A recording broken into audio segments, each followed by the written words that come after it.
Being a kid has many perks. Playing with toys, having a vivid imagination, the book fair, etc, etc. But one of the best parts about being a prepubescent fetus is definitely recess. Being able to escape from the confinements of your classroom and enjoy your freedom was definitely a top tier experience as a kid. So today, we'll be discussing the best and probably some of the worst parts about recess. Comment down below the best or the most nostalgic part about your recess as a kid, and like and subscribe if you're new. First, we gotta talk about tag.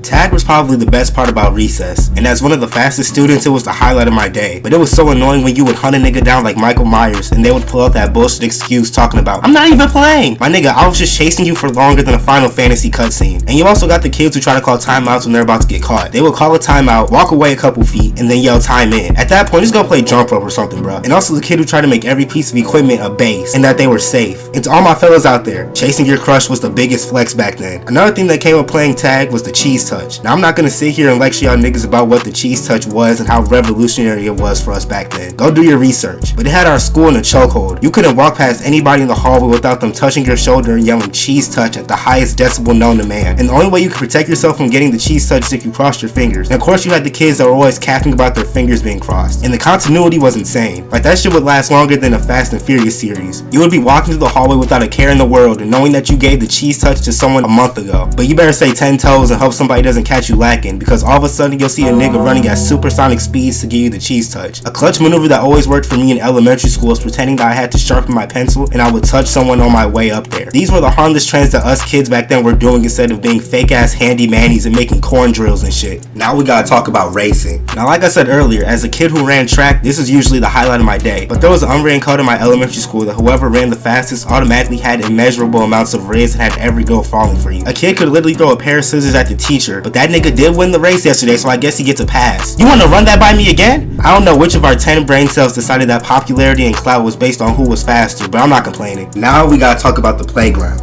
Firstly, no matter how hard you tried, you could never avoid getting these wood chips in your shoes. I remember once I came home from school, and when I took off my shoes, the amount of wooden chips that poured out of my shoe could have made an entire new playground in my living room, bro. And if you ever fell in that shit, you might as well start writing your will. They would peel your skin off like a fucking banana. And of course, there would always be that one insidious ass nigga that would throw them like fucking shurikens at the rest of the students. And I know y'all remember the metal and plastic slides that would reach temperatures of about 2,000 degrees Fahrenheit. It was literally like sitting on the oven. It felt like Charizard had just hit that shit with a flamethrower from hell. If you decide to go down these slides with shorts on, then you better not let an inch of your skin make contact with that shit, cause it'll have your ass looking like Freddy Krueger in 5 seconds. They really had us sliding on baking sheets, bro. I vividly remember going down that slide with shorts on, and that shit cooked my legs well done with the side of asparagus. The plastic slides also doubled as tasers and shocked you more than Spider-Man. The swings were also top tier. We really were out there busting our ass after swinging off them, bro. There was always kids trying to pull off Simone Biles ass moves and would land face first into the wood chips, but there was no better vibe than getting on the swing and getting higher than Flight Reacts. And if you didn't twist the chains of the swing until they were tighter than Joel Embiid's braids, then you weren't tapped in for real. And you already know if you climbed on top of the monkey bars, then you were automatically king of recess. The monkey bars is also where a lot of the lame ass kids were gossiping and shit. And underneath the sliders where some of the kids played house. But as a nigga with some decency, I never partook in those heinous activities. Now we gotta talk about Foursquare. Now even this game could turn the most innocent, wholesome student into a malicious, spiteful beast. And since our school didn't have an official Foursquare court, we had to draw it on ourselves with a piece of chalk. And since these motherfuckers couldn't tell a duck from an elephant, they drew the most lopsided, crooked, and contorted lines ever. Like one box would deadass be the size of EDP and the other would be the size of Consonant. And there were constant fights due to this game, bro. There were more arguments than a divorced couple. I also gotta give a shout out to kickball, cause that definitely deserves a mention. It was always fun regardless of that lopsided ass ball that would always end up on the roof by the time recess was over. The roof on the school had collected more balls than Tiana Trump. Now I don't know where y'all niggas reside, but where I live we get a moderate amount of snow every winter. And of course we did all the classic things in the snow, like making snow angels and whatnot. But there were two things that we always looked forward to every winter at recess. The first thing was making snowballs. Now if you were gonna try to pull this off, then you had to be low key. So every time we knew the eyes were off of us, we would throw snowballs at each other like Brady in 2017. The other thing we enjoyed doing during recess was climbing these Mount Everest sized hills made of snow. Or at least we thought, cause when someone tried to climb it, they stepped on a piece of solid ice. That nigga tumbled down the side of the hill like Cameron. He sat there for a couple seconds and we thought we'd just watch someone send himself to the afterlife. But then he popped back up like nothing happened. But after that, we weren't allowed to play on those hills ever again.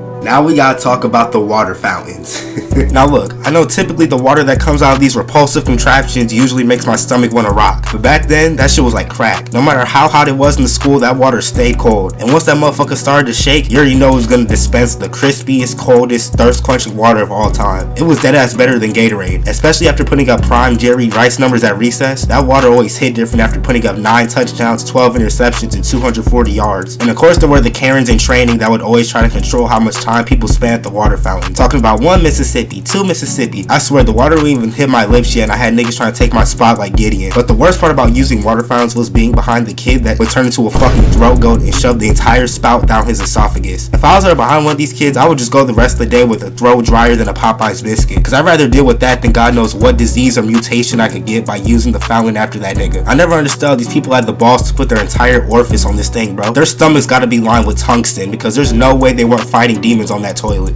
Now we gotta talk about the supervisors. Their main purpose was to drain any fun that we were having at recess. They really were moving around like they were the fucking SWAT team or something. They were walking around that bitch like they were feared and made it their mission to make our lives not worth living. You ain't no drill sergeant, sit your decrepit ass down. And they always had a fucking whistle for no reason. My nigga, who equipped you with this ear-piercing instrument? They were blowing it more than Joey Crawford. Pause. Like they were really yelling at us for running too fast and chasing each other. We are outside, let me have my freedom. But by far the most devious act these niggas would commit was making us line up before going out to recess. They always thought that they were a preacher or something waiting for us to be quiet before we could go out. Talking about, you've already wasted 5 minutes of your recess time. This is your time, not mine. You've already wasted half our time by sitting here talking to us. And they used to do the same thing before we could come back inside. We had to get in 2 lines and couldn't go back in until we were in straight lines and were quiet. It didn't matter how hot or cold it was. Them niggas would make us sit there and bake outside in the heat like some of grandma's cookies. And of course there were the 2 kids at the back of the line that were cracking jokes and making us wait outside even longer. Now we gotta talk about the different students at recess.